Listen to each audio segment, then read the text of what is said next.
How's it going, everybody? My name is Justin Blatnik, and this is going to be a 30-minute presentation on nutritional principles, successful nutritional principles. I'm going to kind of try to relate it to a firefighter, although this is something I think works for everyone, whether you're a firefighter or not. I'm doing this for a class I have right now, instructional methodologies. So we're going to dive into this stuff. I'm going to break this video into 5-minute clips and add them together just for the sake of editing it if I need to, with anything that may go on. First thing I'm going to start with is disclaimer that I am not a medical professional. I'm not a nutritionist, dietitian, anything like that. So please consult your general physician for any dietary changes if you do watch this, and take that to heart. This is by far no means, like I said, we'll go into my background in just a second, but I'm just going to read this for the sake of legality. So please note that I'm not a physician, dietitian, or nutritionist, and therefore cannot make any statements on cures or ailments that you may have. I can only make suggestions to you based off my knowledge, and I'll try my best to help to direct you to someone who can answer your questions if I cannot.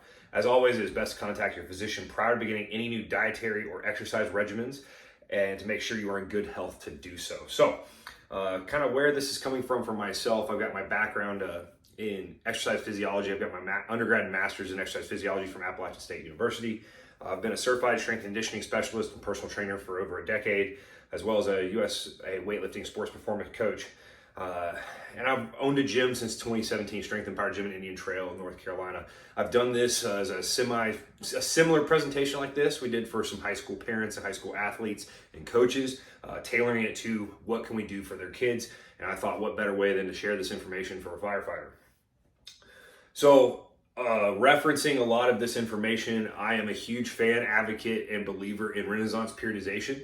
Their information is great. It is very digestible and easy for most people to understand. And this is kind of where I'm I'm kind of highlighting their principles and the main ones that matter for us as firefighters and whatnot. So let's dive into it, and let's talk about the very basics and beginning of nutrition. Nutrition is simple. We want to keep it simple, especially, and I like the word nutrition over diet. We want to make sure that this stuff is very digestible from a standpoint of easy for people to make their changes, and it be a low stress for those changes to make. I also want these changes to be a lifestyle. I want this to be something that's always going to be forever, that they don't look at it as in a negative connotation as well that the word diet tends to have. So the simplest, I love this term. I've got my notes over here, so please mind that. So we're gonna start with the basics, and don't eat crap. So most people in a general sense have an idea of what is a healthier food option to make or choice to make when they're looking at it from a dietary standpoint.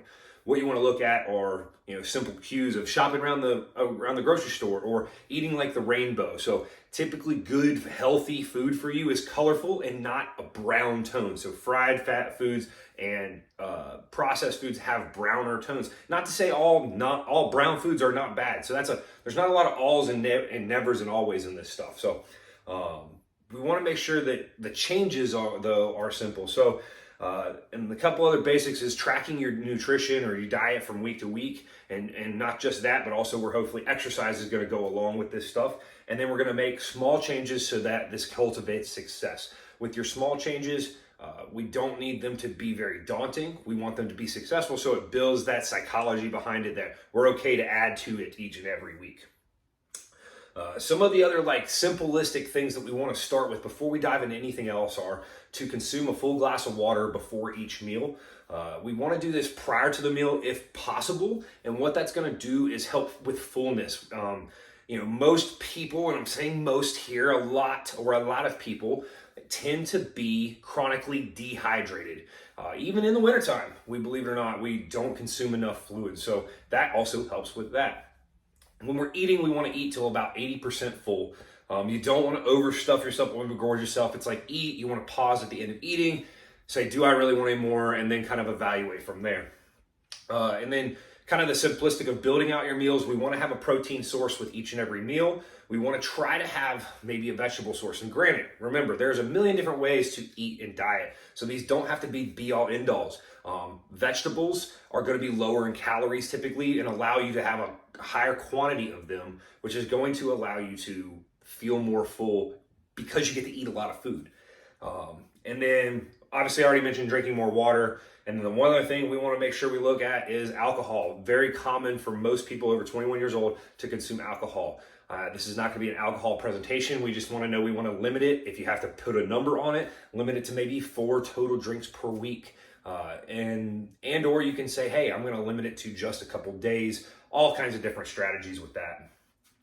We talked about keeping it easy, keeping these the changes, if you're making changes, very small. So changing habits is obviously challenging, and obviously that's frustrating, and it's hard for a lot of people to be changing from the ways that they are already doing things. And changing too many things at once can add more stress. So I like taking just a few small tidbits and changes in there. So if it's something like somebody doesn't eat a breakfast, let's just start the only changes. Let's find a breakfast we want to eat and eat a breakfast consistently. If it's drinking a glass of water before each meal, that's a very small change we have to make. We might do one every 2 weeks. Let's add a new change every 2 weeks. These small wins, if we can do that, say, hey, I'm now looking at the past 2 weeks, I have drank a glass of water prior to every meal. That's going to build that psychology of success there. So now we're okay, let's make the next small change. I'm going to change from drinking regular soda to diet soda if I'm looking to restrict calories. Boom, simple, easy change to make over the next 2 weeks, and then you can add on the next one. I love this quote is, you can't win the war without winning the battles first. So winning these small victories creates confidence in yourself so that now down the road you can start making more changes and also bigger changes as you build more confidence in the early run.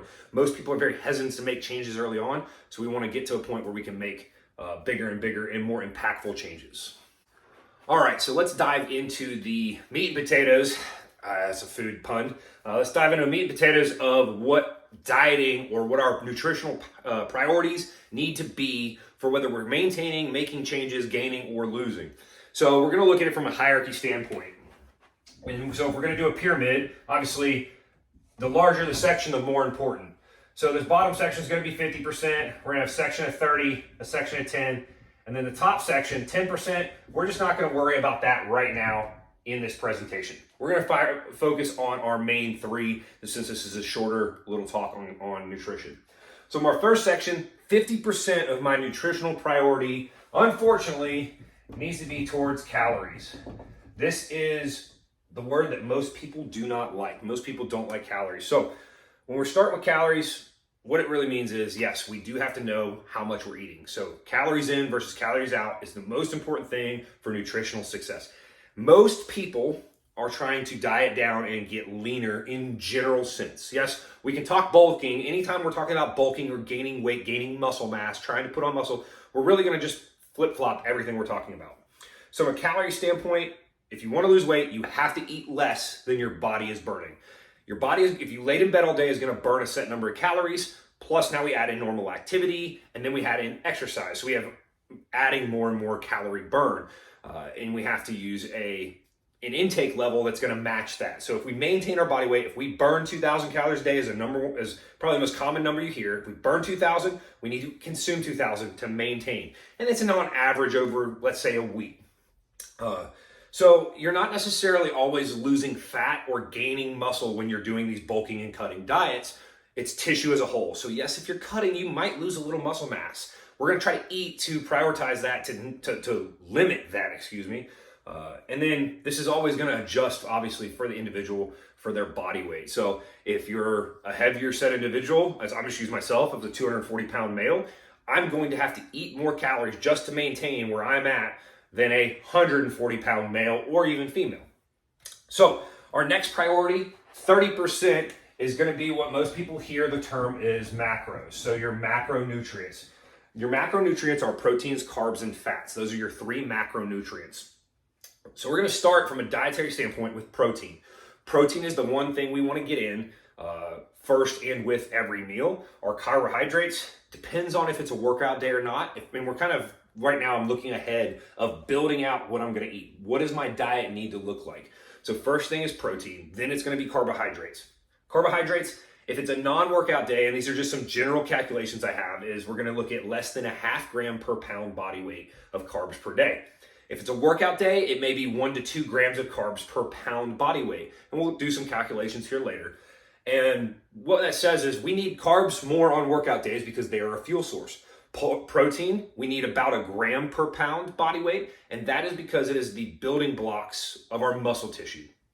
And so our muscle is kind of always eating and burning and consuming fuel, so we constantly have to give it that building block so it can kind of maintain itself.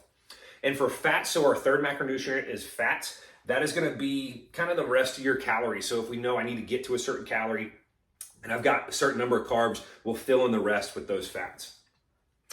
And then, so those two right there alone are 80% of our nutritional priorities. Now we're going to add in this next one just for the sake of making things simple with this, and that is when you eat or nutrient timing. So I like to look at it as very simple as how much to eat, what to eat, and when to eat. So how, what, and when. With nutrient timing, like I said, I've kind of already mentioned, we want protein throughout the day. A perfect world situation would almost be like an IV drip of protein, is why we eat with every meal. We eat protein with every meal. And then our carbohydrates, if it's a workout day, we are going to use those carbs as a fuel source. We want those to be around a workout, essentially, so they'll be fuel for and refueling after. And then fats will be spread out throughout the day as well. We'll also say the fats, you also don't want a lot around the workout because it can slow digestion of those carbohydrates. So timing, 10%, not as important as those calories from a nutritional priority standpoint, but something that we definitely want to make sure we're paying attention to. Let's begin to dive a little deeper into each of these 3 nutritional priorities. And I changed them real quick in the changing the video. Are calories, macros, and timing. So number 1 is calories. And people hate that word. It's got a negative connotation to it because they always think I've got to cut calories, count calories, etc. But it is the most important thing we need to do if we're looking at losing or gaining weight. So when we're counting calories, one of the little tips and tricks, a couple little things to throw in here real quick, is that first off, we need to make sure we're counting the fluids we intake as well. People in the past have not counted, let's say, milkshakes and alcohol or sodas in their calories, and they're all very high calorie drinks. So we have to make sure anything we are consuming, we are counting.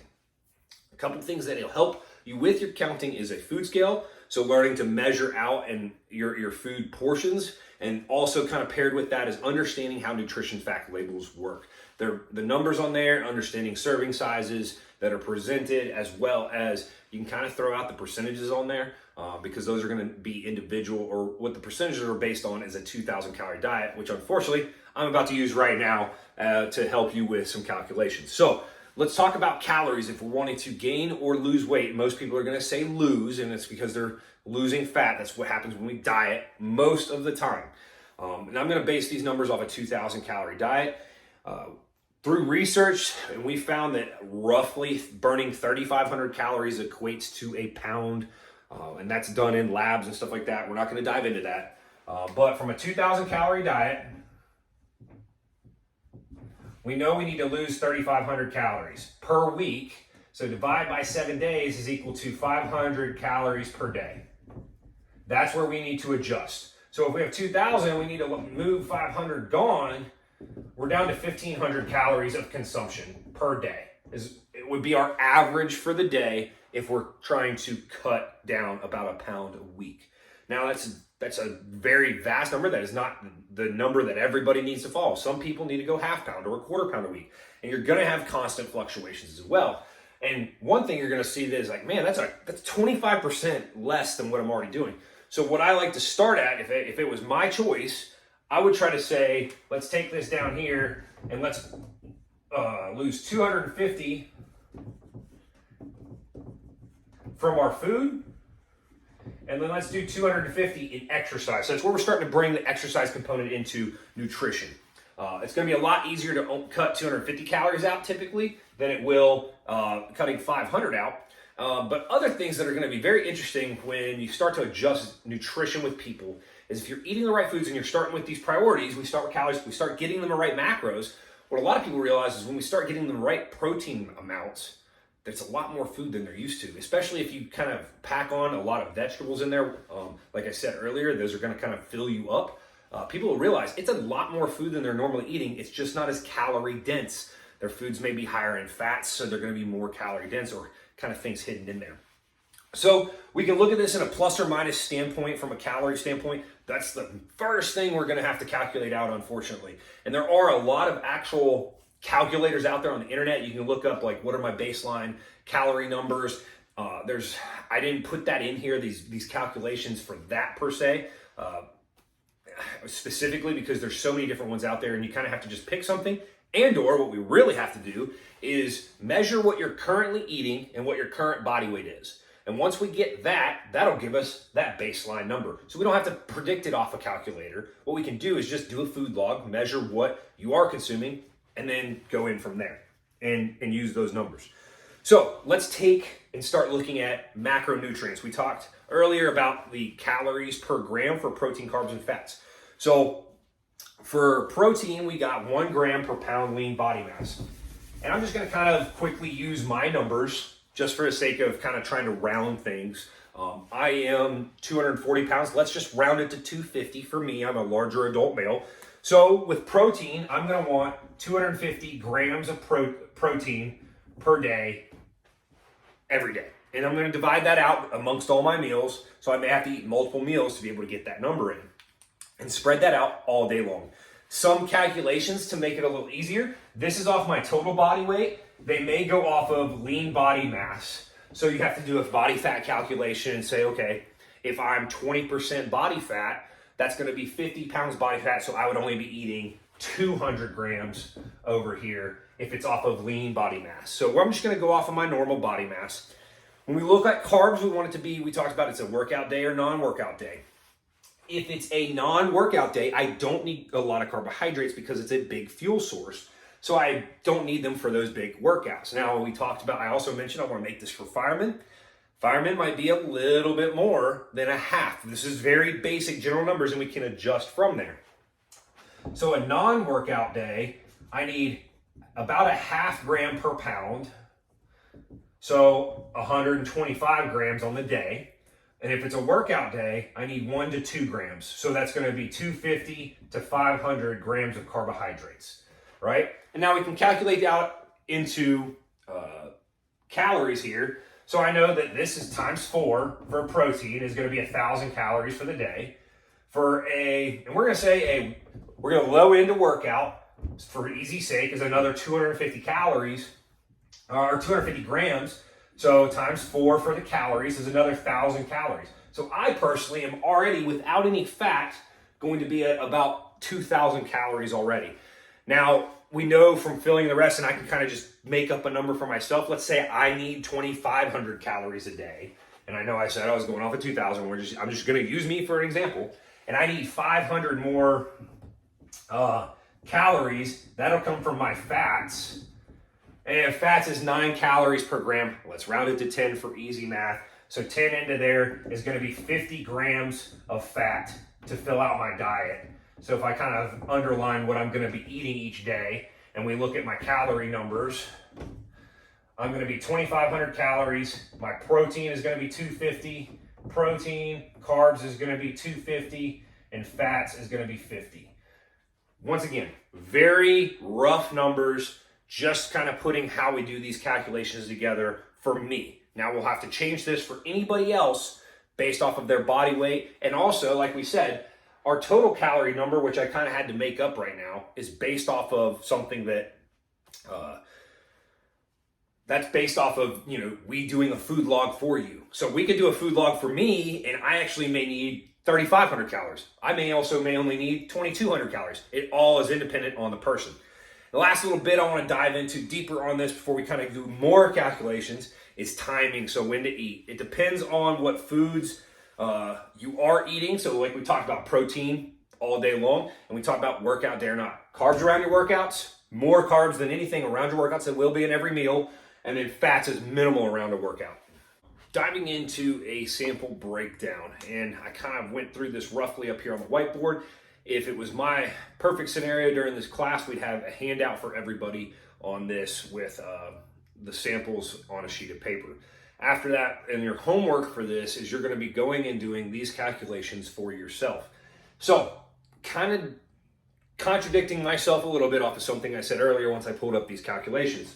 We're going to do this for a 200-pound male because I had these already written down. we're going to look at a maintaining body weight numbers. This is not a cutting diet. This is not a gaining diet. This is, in theory, what this person may be eating to maintain. From our calculations, we know that's going to be roughly 2,700 calories. So what I did is went online and I found like what's baseline calorie estimation, because this is an estimated person. And we found there at 13 is a kind of median number for what's their average burn. If you kind of look at calorie burn for body mass and whatnot, 13 was an average number. So what we did is on off days, we went a little bit lower. They're not working out. We don't need as much food. That's something I kind of neglected to mention earlier, is we think of maintain as even throughout the entire week. Well, in theory, and hopefully on a workout day or a very hard, heavy day, if we look at firefighter, a day that you're working, you're going to need more calories because you're going to be busier for that 24 hours. And a day that you're off, if you're not working out on your off days, maybe you work out at the station, you're going to need more calories. So it's a simple way we can also adjust for this. So what we're going to do is we take those simple calculations, and it was like 13 point something for the baseline number. I've got an off day and a workout day here. Our off day, we measured our calories off 11.5. So a little less and a little more. This is not cutting and gaining. This is just to find that even maintenance through the week. So off day, we went 11.5 calories per gram or per pound body weight, and that is 2,300 calories on an off day. On a workout day or a heavy day, 3135 is 50. So we're looking at 15 calories per pound body weight. But like I said, these are online calculations. You just punch your body weight in and kind of put your activity level, and this was a very average number set.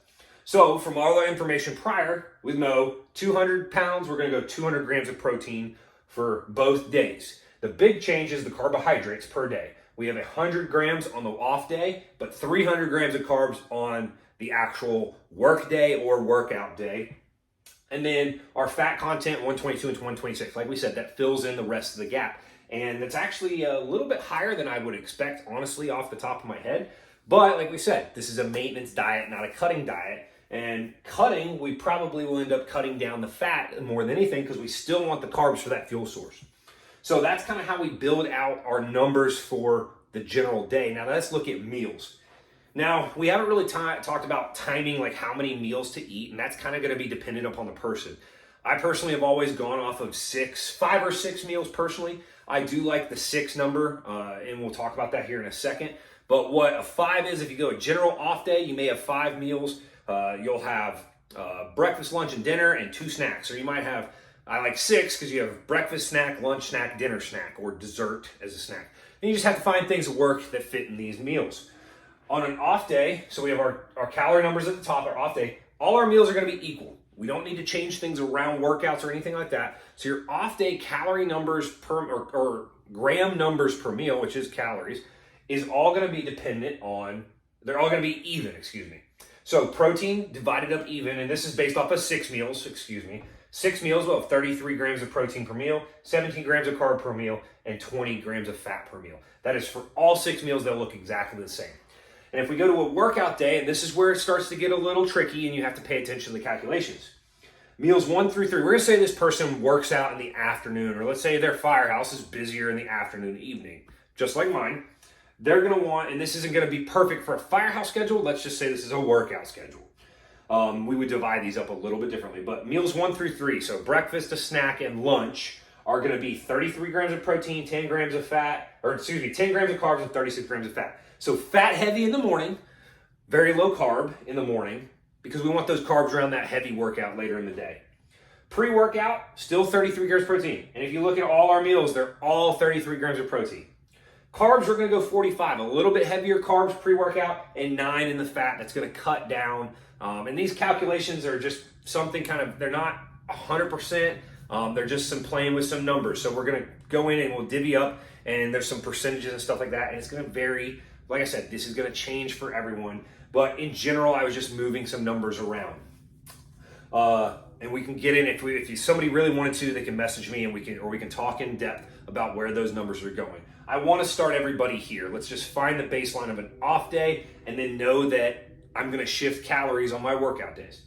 For an intra-workout meal will be our heaviest number of carbohydrates, and then our post-workout meal, or I have dinner on here, which would be number 6, highest carbs, and still bring a little bit of fat in. If you notice the intra or immediately post-workout, most people have a post-workout shake, stuff like that. We want to have some fuel during the workout as well. We don't want fat in that or around that workout. What that does is slows digestion of the carbs and protein.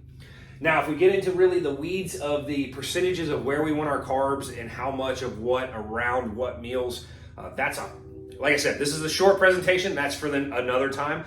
In theory, let's say this was the Firehouse diet. Maybe meals 1 through 3 would all be the same, and then these last 3 meals would be even. And let's just, if I quickly look at these numbers, more fat in the morning, and then in the evening and afternoon, we might have we have 300 grams. We might have 75 grams of carbs per meal, and they'd be even for our afternoon 3 meals around a Firehouse. If your Firehouse, on average, was busier at night or in the evening and then overnight.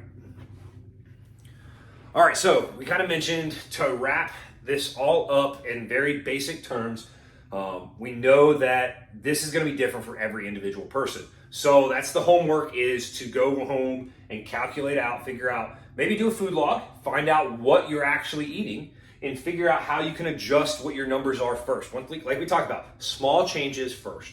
So we want to figure out that before we worry about cutting and then worrying about workout and non-workout days. Remember, calories first, then macros. Timing the workout stuff, less of a priority. If we go back to our top 3 priorities, 80% is going to be just getting in the calories and what you eat properly.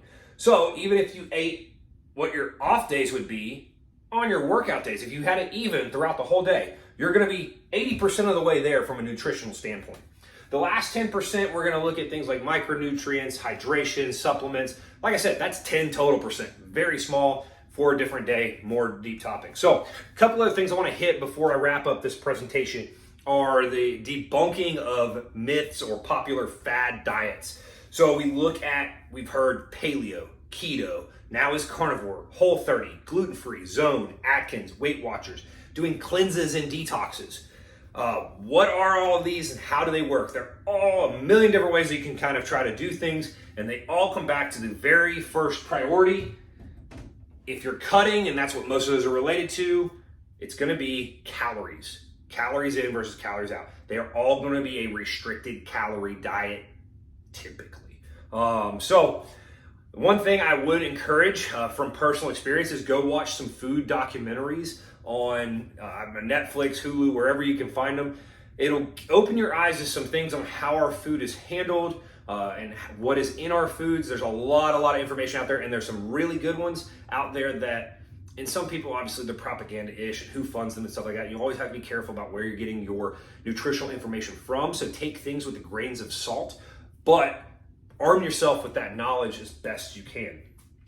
One thing we talked about is looking at workout days and where to start. So from a cutting standpoint, or anything like we talked about, the basics was cutting 500 calories to cut a day. Well, we talked about splitting that, eat 250 less and burn 250. So one of the big things for looking at cutting is what's called NEAT, or non-exercise activity thermogenesis. So fat burning that's not from exercise. So how can you do that? Taking stairs instead of escalators and elevators. Parking in the back of parking lots so you have to walk further to where you're going.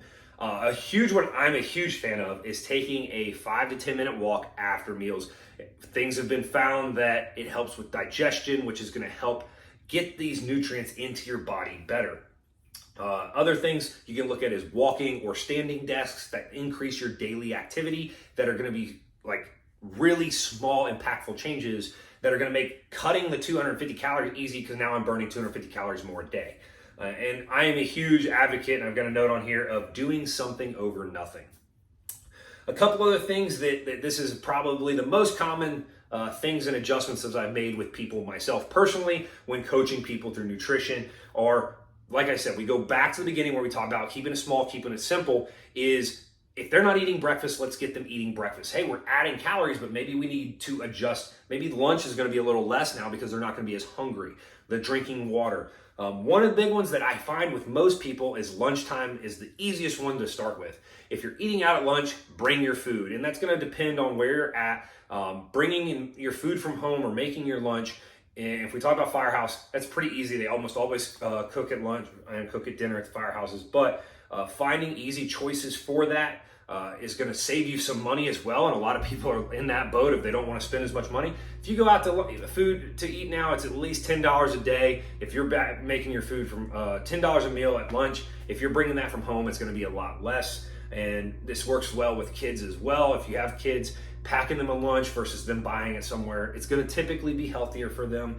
You're just going to have to know if they can heat stuff up or not. So there's a lot of other like common questions that people may have. If you do actually have watched this far into this presentation and it's not just for this class, please send me some comments, messages. This is very, very basic stuff. If you've actually got this far, I appreciate it. I hope you've learned something. This has been very basic, like I said, and I'm not trying to dive super deep into things, but I appreciate your time and listening to this, and please send me the questions you have, and I hope you gained something from it. Thank you for listening, right? So our first priority, 50%, is going to be calories, right? So the dreaded word calories, most people don't like it, and unfortunately,